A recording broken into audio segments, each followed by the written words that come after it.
नमस्कार प्यारे भाइयों बहनों और बच्चों।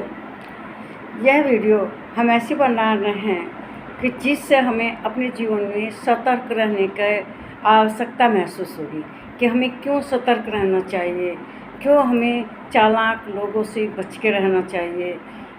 ये इसके माध्यम से एक वीडियो बनाएंगे कि आपको पता चलेगा कि हमारे लिए चालाक लोगों से सावधान रहना क्यों ज़रूरी है। देखिए, एक कौवा था, वह एक नीम के पेड़ पर रहता था। कहीं बस्ती में गया गांव में, वहाँ से उसे एक रोटी का टुकड़ा मिला। अच्छा, आधा रोटी के आसपास होगा। वह रोटी अभी खाने ही वाला था, तभी उधर से एक लोमड़ी गुजर रही। लोमड़ी आप जानते ही हैं, जंगल में सभी जानवरों में चालाक लोमड़ी होती है। तो लोमड़ी थी, उसने देख लिया कि भाई ये तो बहुत बड़ा रोटी लिया हुआ, लगभग आधा रोटी के आसपास है।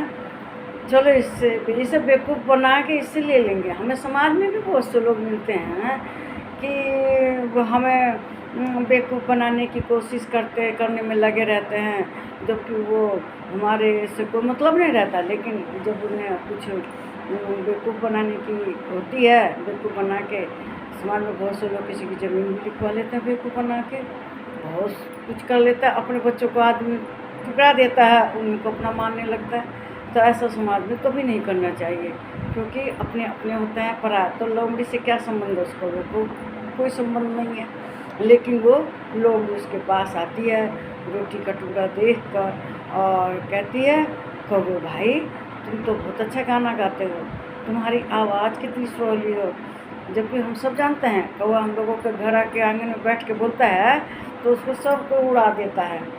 उड़ा क्यों देते हैं? उसकी आवाज़ सुन के। अब कोयल आती है, गाना गाती है, तो आदमी कोयल की आवाज़ बड़ी सुर से बड़े ध्यान से सुनते हैं, अच्छी लगती है। लेकिन कौवे की आवाज़ किसी को अच्छी नहीं लगती। लेकिन लोमड़ी उसको फुसलाने के लिए उसकी खूब बड़ाई करती है, और उससे क्या होता है कि कौवा समझता है हाँ मैं तो सच में बहुत अच्छा गाता हूँ। तभी ना ये कह रही है कि हाँ कौवे भाई तुम्हारा गला कितना अच्छा है, तुम्हारा गला कितना सुरीला है, तुम्हारा कंठ कितना अच्छा है। अब इतना कह के बाद में कहती है, एक कौवे भाई एक कहानी सुनाओ तो। क्योंकि लोमड़ी तो जानती थी कौवा जहाँ बोलेगा मुँह खोलेगा उसका रोटी का टुकड़ा गिर जाएगा। लेकिन कौवा तो समझता हाँ मैं सच में बहुत अच्छा गाना गाता हूँ, मैं बहुत अच्छा सुरीला गाना गाता हूँ। अब कौवा भाई तुरंत गाने के लिए क्यों मुँह खोलते हैं, रोटी नीचे गिर जाती है। और जो थी लोमड़ी, चालाक लोमड़ी, उसकी रोटी लेके भाग जाती है। कौवा बेचारा देख के काँव काँव करता ही रह गया। अब वो गाना नहीं गा रहा था, वो हाय हाय कर रहा था, क्योंकि वह उसकी रोटी लेके चली गई थी। तो इसलिए हमें कहानी तो बहुत छोटी सी है, हम जब से वो संभालते हैं 3-4 साल के होते हैं तब से, लेकिन इसे अपने जीवन में अप्लाई नहीं करते, व्यवहार में नहीं लाते।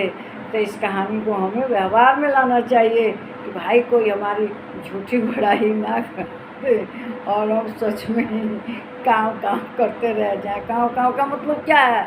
रोते रह जाए। तो इसलिए हमें जीवन में सचेत रहना चाहिए। समाज में ऐसे लोमड़ी जैसे बहुत चालाक आदमी होते हैं जो हमारा हड़पने के लिए हमारी खूब बड़ाई करते हैं, और हम उस बड़ाई में आके अपना सब कुछ न्योछावर करना शुरू कर देते हैं। हमें संभल कर रहना चाहिए। हमें अपने बच्चों के बारे में सोचना चाहिए। जब हमारे बच्चों की बारी आएगी तो हमें कौन करने आएगा, इस बात को हमेशा ध्यान रखना चाहिए। ये नहीं कौवे की तरह बेवकूफ़ बन जाए और बाद में कौवे की तरह काँव काँव करके रोते रह जाएं। ठीक है, मेरे इस वीडियो को ज़रूर लाइक कीजिए, इस पर कमेंट कीजिए। अच्छा चाहे खराब कहेंगे, कहानी का स्तर बहुत छोटा था, कहानी का स्तर छोटा है लेकिन इसका अर्थ बड़ा गंभीर है। कान्हा बिहारी के दोहे के बारे में यही कहा गया है, देखन में छोटे लगे भाव घरे गंभीर। तो ये जो कहानियाँ बहुत गहरा अनुभव प्रदान करती है और इससे आप सीखें कि जीवन में सचेत रहना चाहिए, लोमड़ी जैसे व्यक्तियों से बचकर रहना चाहिए। नमस्कार मेरे प्यारे भाइयों, बहनों और बच्चों, बहुत बहुत नमस्कार। सदा प्रसन्न रहें।